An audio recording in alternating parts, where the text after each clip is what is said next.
दोस्तों जैसा कि आपको पता है कि भारत सरकार द्वारा पोस्ट ऑफिस की जीडीएस भर्ती का यहाँ पे अनाउंस कर दिया गया है, जिसमें कि 42,000 नौकरियों का यहाँ पे प्रावधान आया है। यानी कि इतनी भर्तियां यहाँ पे होने वाली हैं और इसका यहाँ पे ऑनलाइन रजिस्ट्रेशन भी स्टार्ट हो चुका है। तो आज के वीडियो में आप लोगों को इसी का प्रोसेस बताऊंगा कि अगर आप भी जीडीएस ऑनलाइन में यहाँ पे अप्लाई करना चाहते हैं तो इसके लिए आपकी पात्रता क्या होने वाली है, किस तरह से आपको फॉर्म सबमिट करना है, क्या आपकी फीस रहने वाली है, क्या क्या रिक्वायरमेंट है, इसका तरीका क्या है, इसकी पूरी डिटेल आज के वीडियो में आप लोगों को बताने वाला हूँ। तो अगर आप भी जीडीएस भर्ती के लिए ऑनलाइन फॉर्म अप्लाई करना चाहते हैं तो आज के इस वीडियो को बिना स्किप किए शुरू से लेकर आखिर तक पूरा जरूर देखिएगा। लेकिन दोस्तों आगे बढ़ने से पहले मेरी आपसे एक छोटी सी रिक्वेस्ट है, अगर आप इस चैनल पर पहली बार आए हैं और आपने तक इस चैनल को सब्सक्राइब नहीं किया तो भी सब्सक्राइब कर लीजिए और बेल आइकन भी प्रेस कर दीजिए ताकि इन फ्यूचर में आप लोगों के लिए जो भी वीडियोज अपलोड करूँ उसकी नोटिफिकेशन आपको सबसे पहले मिल सके।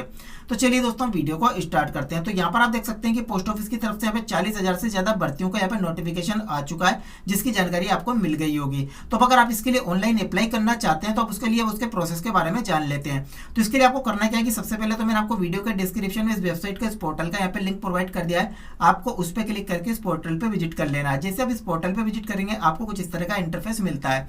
अब यहाँ पर ऊपर ही आपको कुछ टैब वगैरह देखने को मिलती है, जैसे कि नोटिफिकेशन की टैब। अगर आपको इस नोटिफिकेशन, इस वैकेंसी के बारे में डिटेल से मालूमात नहीं है, इसके बारे में जानकारी नहीं है, तो यहाँ से आप नोटिफिकेशन डाउनलोड कर सकते हैं और इसकी पूरी डिटेल यहाँ पे निकाल सकते हैं। सेकंड नंबर पे आपको रजिस्ट्रेशन का ऑप्शन मिल जाता है, तो यहाँ पे टैप करके आप रजिस्ट्रेशन कर सकते हैं। इसके बाद में यहाँ पे अप्लाई ऑनलाइन यानी कि अपना स्टेटस वगैरह चेक कर सकते हैं। इसकी फीस पेमेंट वगैरह के बारे में यहाँ पे जानकारी ले सकते हैं। किसी तरह की शिकायत है तो लास्ट वाले ऑप्शन पे टैप करके आप अपनी शिकायत भी यहाँ पे दर्ज करा सकते हैं। तो यहाँ पर हमें जीडीएस भर्ती के लिए ऑनलाइन अप्लाई करना है, तो उसके लिए हम यहाँ पे सेकंड वाले ऑप्शन पे टैप करेंगे, रजिस्ट्रेशन वाले पे। जैसे आप रजिस्ट्रेशन पे टैप करेंगे यहाँ पे आपको दो ऑप्शन मिलते हैं। एक तो आपको रजिस्ट्रेशन का ऑप्शन मिलता है, सेकंड आपको फॉरगेट रजिस्ट्रेशन का ऑप्शन मिलता है। तो फॉरगेट उन लोगों के लिए जो पहले अप्लाई कर चुके हैं और वो अपना रजिस्ट्रेशन नंबर यहाँ पे भूल चुके हैं, तो इस वाले ऑप्शन को यूज करके वो अपना रजिस्ट्रेशन यहाँ पे रिकवर कर सकते हैं। नहीं अप्लाई करने के लिए यहाँ पे आपको रजिस्ट्रेशन पे क्लिक कर देना है। जैसे आप रजिस्ट्रेशन पे क्लिक करेंगे यहाँ पर आपके सामने सबसे पहले इस तरह का एक फॉर्म आ जाता है। अब यहाँ पे आपको सबसे पहले तो अपना मोबाइल नंबर एंटर कर देना है, जो कि आपका एक्टिव मोबाइल नंबर है। मोबाइल नंबर एंटर करने के बाद इसके बगल में आपको वैलिडेट मोबाइल नंबर का ऑप्शन मिल रहा है, इस पर टैप कीजिएगा। इस पर टैप करने के बाद आपके मोबाइल नंबर पर एक ओटीपी आएगी, उस ओटीपी को यहाँ पे एंटर करके अपने मोबाइल नंबर को वेरीफाई कर लेना है। इसके बाद सेकंड नंबर पर आपको अपना ईमेल एड्रेस देना है। इसे भी आपको इसी तरह से वैलिडेट पे क्लिक करेंगे, आपके ईमेल पे एक ओटीपी आएगी, उसके माध्यम से अपने ईमेल को भी आपको यहाँ पे वेरीफाई कर लेना है। इसके बाद यहाँ पे आपको एप्लीकेंट नेम का ऑप्शन मिल रहा है, तो यहाँ पर आपको अपना नेम एंटर कर देना है। इसके बाद यहाँ पे आपको अपने फादर या मदर का किसी एक का नाम आपको यहाँ पे एंटर कर देना है। इसके बाद आपको यहाँ पे अपनी डेट ऑफ बर्थ एंटर करना है। डेट ऑफ बर्थ एंटर करने के बाद यहाँ पे आपका जेंडर पूछा जाएगा, तो आपका जो भी जेंडर है मेल फीमेल वो आप यहाँ से एंटर कर दीजिएगा। इसके बाद यहाँ से आपको अपनी कम्युनिटी सिलेक्ट करनी है, आप किस कम्युनिटी से आते हैं। इसके बाद में यहाँ पर आपसे सर्किल पूछा जा रहा है, कौन से सर्किल से आपने यहाँ पे अपनी सेकेंडरी स्कूल की परीक्षा पास की थी। तो जो भी सर्किल आपका है एमपी यूपी वगैरह वो आप यहाँ पे सर्किल को यहाँ पे सिलेक्ट कर लेंगे। इसके बाद में यहाँ पे आपको year of passing secondary school यानी कि कौन से ईयर में आपने यहाँ पे सेकेंडरी स्कूल पास किया था, तो आप वो ईयर यहाँ से सिलेक्ट कर लेंगे। इसके बाद नीचे आपको जो कैप्चा मिलती है, इस कैप्चा को इस बॉक्स में एंटर करेंगे और फिल करने के बाद यहाँ से आपको सबमिट कर देना है। जैसे आप सबमिट करेंगे तो ऊपर की साइड आपने जो कुछ भी डिटेल दी है वो ऑटोमेटिक यहाँ पे फिल हो जाएगी। इसके बाद में यहाँ पर नीचे की साइड आपको कुछ ऑप्शन मिलते हैं, तो सबसे पहले आपको यहाँ पे अपना आधार नंबर एंटर करना है। अगर आधार कार्ड नहीं है तब भी आप इस प्रोसेस को कंटिन्यू कर सकते हैं, आपके फॉर्म यहाँ पे सबमिट हो जाएगा। इसके बाद में अगर आपको किसी तरह की डिसेबिलिटी है तो आप यहाँ से उसको सिलेक्ट कीजिए, उसका टाइप सिलेक्ट कीजिए, ये तो आप यहाँ से नो कर दीजिए। इसके बाद में नेक्स्ट क्वेश्चन आपसे पूछा जा रहा है कि आपने जो सेकेंडरी स्कूल की परीक्षा पास की है उसमें आपका मीडियम क्या था, यानी कि आपकी लैंग्वेज क्या थी, हिंदी, मराठी या फिर इंग्लिश, जो भी आपका मीडियम था वो लैंग्वेज आपको ऐसे सिलेक्ट कर लेना है। इसके बाद आपको यहाँ पे वेदर एम्प्लॉयड का ऑप्शन मिलता है, यानी कि अगर आप पहले से कोई वर्क कर रहे हैं किसी जॉब में तो आपको उसका डिटेल यहाँ पे देना होगा और उसकी एनओसी भी आपको यहाँ पे देनी होगी। इसके बाद यहाँ पर आपको अपना पासपोर्ट साइज फोटो अपलोड करना है, तो उसका साइज आप यहाँ पे देख लीजिए 50 KB से लेकर 200 DBPL तक आपका वहाँ पे फोटो का साइज होना चाहिए। उसका जो पिक्सल है 200x230 का पिक्सल में वो होना चाहिए, इससे छोटा या बड़ा ना हो। इसके बाद में यहाँ पे आपको अपना सिग्नेचर अपलोड करना है, तो उसका भी साइज आपको यहाँ पे 20 KB से लेकर 200 DBPL दिया गया है। इसके बाद में यहाँ पर 40 से 60 पिक्सल का आपका वो सिग्नेचर होना चाहिए। इतनी डिटेल आपको यहाँ पे फिल करना और यहाँ से फिर से आपको सबमिट पे टैप कर देना है। जैसे आप सबमिट पे टैप करेंगे तो यहाँ पर आपको रजिस्ट्रेशन नंबर इस तरह से शो हो जाएगा, तो इसको आप नोट कर लीजिए या फिर इसका स्क्रीनशॉट भी आप लेके रख सकते हैं, जिससे कि अगर आप इस रजिस्ट्रेशन नंबर को भूल जाते हैं तो आपकी रिकवरी में काम आ सकता है। इसके बाद यहाँ पे आपको कंटिन्यू टू अप्लाई का बटन मिलेगा, आपको कंटिन्यू टू अप्लाई वाले बटन पे टैप करना है। जब कंटिन्यू वाले बटन पे टैप करेंगे तो यहाँ पर आप देख सकते हैं आपका रजिस्ट्रेशन नंबर यहाँ पे ऑटोमेटिक फिल हो चुका है।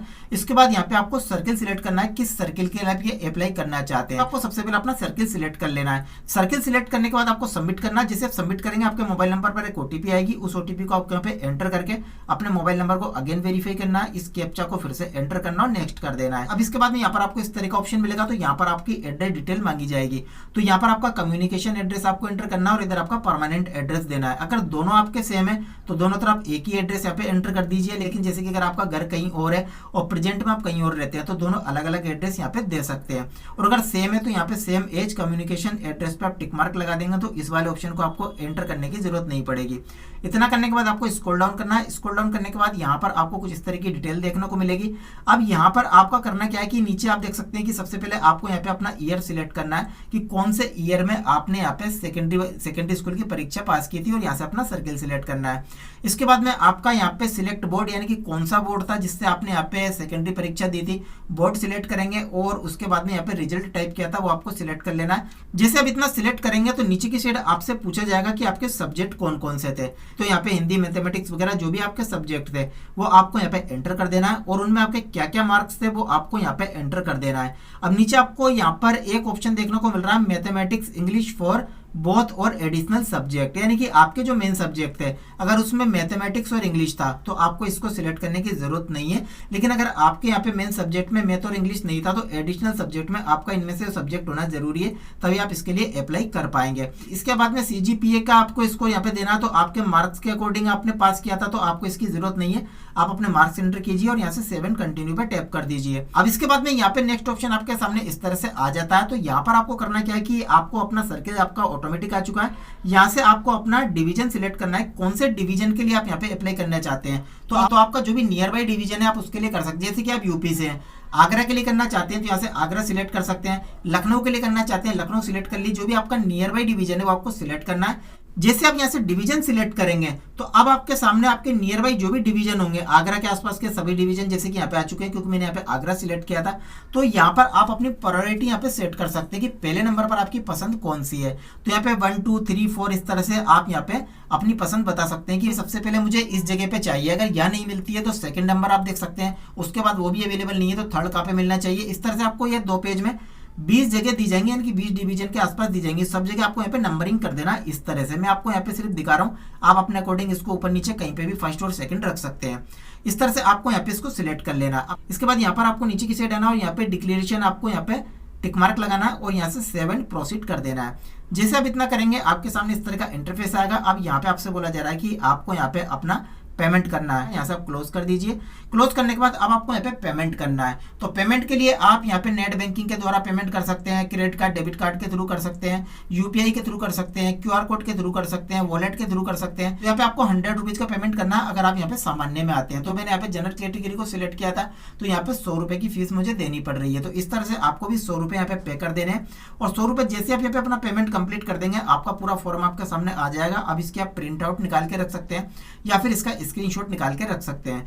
इस तरह से आप यहाँ पे दोस्तों पोस्ट ऑफिस की जीडीएस की जो भर्तियां निकली 40,000 से ज्यादा जो भर्तियां निकली है उनके लिए अगर ऑनलाइन अप्लाई करना चाहते हैं तो उस प्रोसेस को फॉलो करके आप बहुत आसानी से अप्लाई कर सकते हैं। तो दोस्तों अगर आपको आज की जानकारी अच्छी लगी हो, वीडियो पसंद आए, वीडियो को लाइक और शेयर जरूर कीजिएगा। और अगर आप इस चैनल पर पहली बार आए हैं और आपने अब तक इस चैनल को सब्सक्राइब नहीं किया तो भी सब्सक्राइब कर लीजिए और बेल आइकन भी प्रेस कर दीजिए ताकि इन फ्यूचर में आप लोगों के लिए जो भी वीडियोज अपलोड करूँ उसकी नोटिफिकेशन आपको सबसे पहले मिल सके। तो दोस्तों आज के वीडियो में सिर्फ इतना ही, मिलते हैं नेक्स्ट वीडियो में।